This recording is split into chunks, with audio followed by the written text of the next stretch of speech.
Desde aquí, desde el Ayuntamiento de Castalla, como ya se han informado anteriormente, se han habilitado 3 líneas de ayudas o subvenciones que van destinadas a distintos colectivos.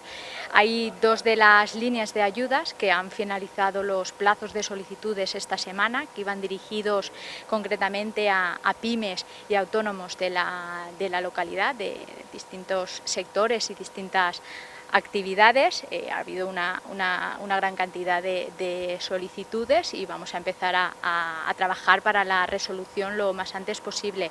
Pero sí que queda una última línea de ayuda, que esta vez destinada a todo ciudadano de Castalla, ciudadano de a pie, como son las tarjetas regalo o bonos regalo.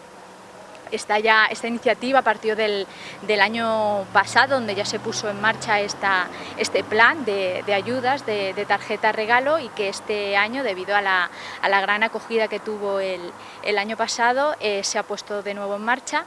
Este plazo de ayuda para poder solicitarlo está abierto hasta el próximo 13 de agosto, por lo tanto cualquier ciudadano de Castalla que quiera solicitarlo o quiera obtener esta ayuda, que es un bono regalo, tarjeta regalo, donde el ciudadano pondrá 30 euros y el ayuntamiento destinará otros 30 euros, por lo tanto tendrá unos 60 euros para gastar en el comercio de Castalla.